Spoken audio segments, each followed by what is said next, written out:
बिस्मिल्लाहिर्रहमानिर्रहीम। सामाईन, ये दूसरी रिवायत सूद के मुतालिक है, यानी वही हमारे बहस, हमारा मौजू लुक्म हराम है।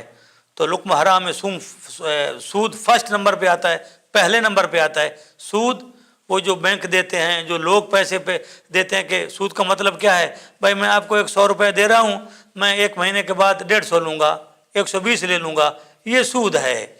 ये मामला हराम है, या चाहे बैंक के साथ हो, चाहे किसी आपस में दो शख्सों के दरमियान हो। इसको अल्लाह सुब्हानहू व तआला ने मुतल्लक़न हराम करार दिया है।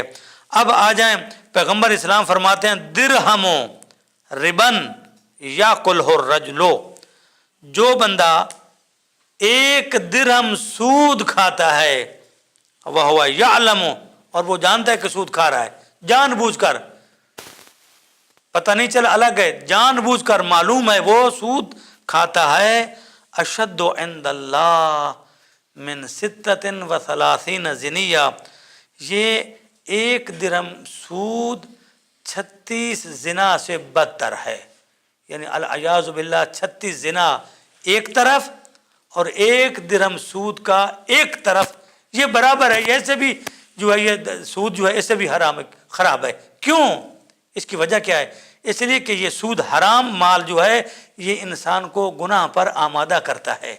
नाउज़ बिल्लाह, ये जिना पर आमादा करता है, झूठ पर आमादा करता है, कत्ल पर आमादा करता है, दहशत गर्दी पर आमादा करता है, जुल्म पर आमादा करता है, झूठ पर आमादा करता है।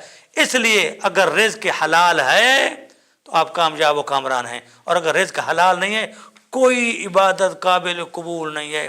पानी, लिबास, सजदागाह, जहाँ नमाज, मस्जिद बना ली, इमाम बारगाह बना लिया, स्कूल बना लिया, मिल फैक्ट्री बना ली, जो भी आप करें हराम पैसे से, उसकी आमदन मुतलकन हराम है।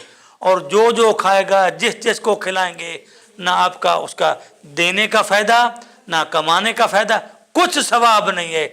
इसलिए 1 रुपया हो हलाल का हो, वो उस करोड़ से कहीं अफजल है जो हराम का है।